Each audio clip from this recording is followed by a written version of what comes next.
नमस्कार। मैं doctor Seema Verma, associate professor history, government college Tonk. आज हम पढ़ेंगे कुतुबुद्दीन ऐबक। गुलाम वंश के प्रथम शासक कुतुबुद्दीन ऐबक का समय 1206-1210 ईस्वी माना जाता है। ये मोहम्मद गौरी का प्रतिनिधि था भारत में। और कुतुबुद्दीन ऐबक तुर्किस्तान का निवासी था। बचपन में इन्हें काजी फ़खरुद्दीन ने खरीद लिया था और सैनिक शिक्षा दिलवाई थी। इनका सैन्य पराक्रम देखकर मोहम्मद गौरी ने बाद में खरीद लिया था और अपने गुलामों में शामिल कर लिया था।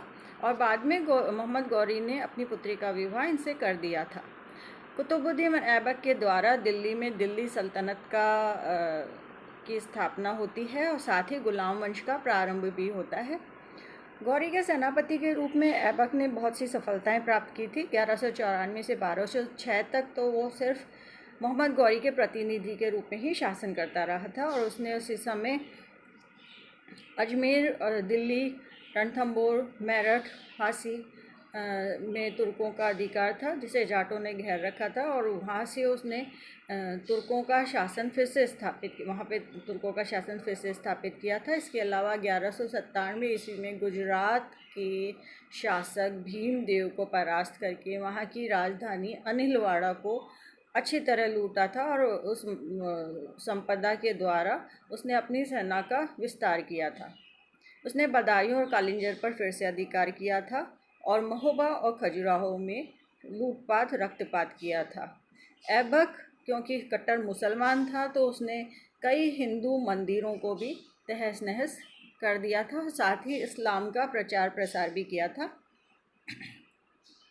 कुतुबुद्दीन ऐबक के समक्ष कुछ कठिनाइयाँ आई थी प्रारंभ में, क्योंकि उस समय कुतुबुद्दीन ऐबक के साथ साथ गौरी के और भी सेनापति और भी गुलाम थे जो कि दिल्ली सल्तनत में सुल्तान के पद के दावेदार थे, जिनमें नासुद्दीन कुबाचा, यलदौज प्रमुख थे।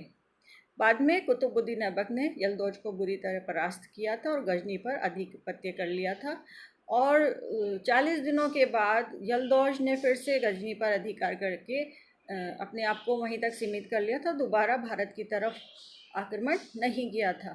ऐबक ने गजनी पर शासन के दौरान फिरोज शाह में दिन काटे गौरी के उत्तराधिकारी राजकुमार महमूद से मुक्ति पत्र प्राप्त कर दासता से मुक्ति पा ली थी और महमूद ने उसे राजकीय सत्ता के आवश्यक चिन्ह, छत्र और दूरभाष भी भेंट किए थे।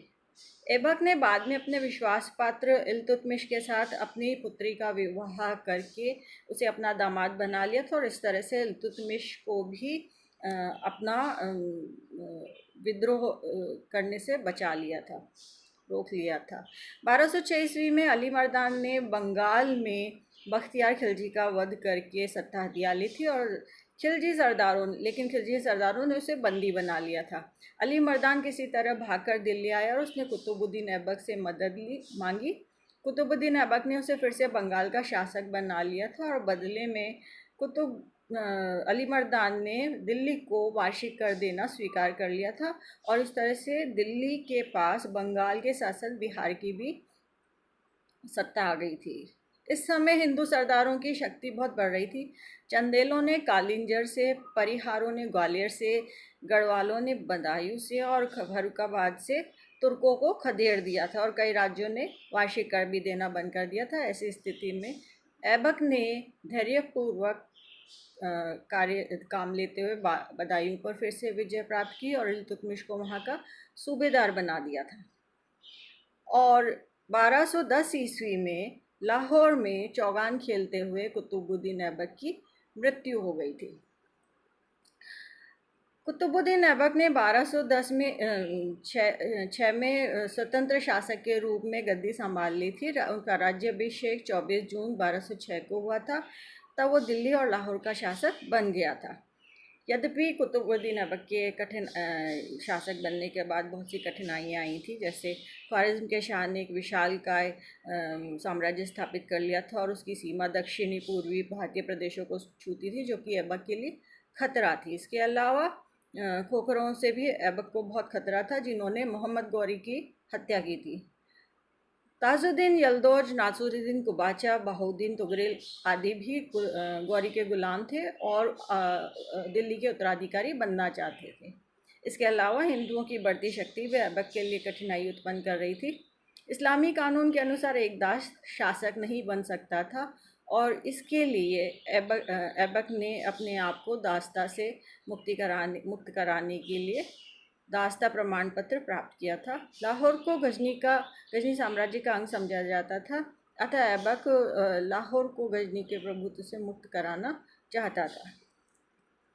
कुतुबुद्दीन ऐबक के बारे में इतिहासकार मिन्हाज ने लिखा है कि ऐबक श्रेष्ठ भावना से युक्त विशाल हृदयी बादशाह था और बहुत ही दानशील था। ऐबक के दानी होने के कारण ही उसे लखदाता या लाख बख्श भी कहा जाता है। उसने मंदिरों को ध्वस्त किया, बलपूर्वक इस्लाम का प्रसार किया और हिंदुओं से जजिया कर वसूल किया। वह न्यायप्रिय था और हसन निज़ामी के अनुसार उसके राज्य में शेर और बकरी एक ही घाट पर पानी पीते थे। फ़खरुद्दीन हसन निज़ामी आदि ऐबक के दरबारी विद्वान थे। ऐबक साहित्य का भी संरक्षक था। उसने कुतुब मीनार का निर्माण करवाया था, आरंभ ही हुआ था। इस बीच में कुतुबुद्दीन ऐबक की मृत्यु हो गई थी। अजमेर में एक संस्कृत विद्यालय को तुड़वाकर 2.5 दिन का झोपड़ा नामक मस्जिद बनवाई थी। क्योंकि कुतुबुद्दीन सिर्फ 4 वर्ष ही दिल्ली में शासन कर सका, इसलिए ना वो प्रशासन के क्षेत्र में कोई कार्य कर पाया, ना ही सैन्य क्षेत्र में कोई कार्य कर पाया। ऐबक एक सामान्य गुलाम से अपने योग्यता के बल पर सुल्तान बना था। प्रोफेसर ABM हबीबुल्ला ने लिखा है कि उसमें एक तुर्क का साहस और एक ईरानी की उदारता और सुसभ्यता की मिश्रित थी। उसने गौरी का अंतिम समय तक साथ देकर अपनी वफादारी का प्रदर्शन किया था। ऐबक ने बड़ी कूटनीति से अपने मार्ग की बाधाओं को दूर किया था। वह योग्य सेना नायक, कुशल शासक एवं संगठक था। ऐबक ने अपने 4 वर्षों के शासन के दौरान शांति और व्यवस्था स्थापित की थी। उसके साम्राज्य में सड़कें व मार्ग सुरक्षित थे और उसने कुछ अवसरों पर हिंदुओं के साथ अच्छा व्यवहार भी। इसके साथ ही कुतुबुद्दीन ऐबक का टॉपिक समाप्त होता है और अगली बार हम पढ़ेंगे इल्तुतमिश के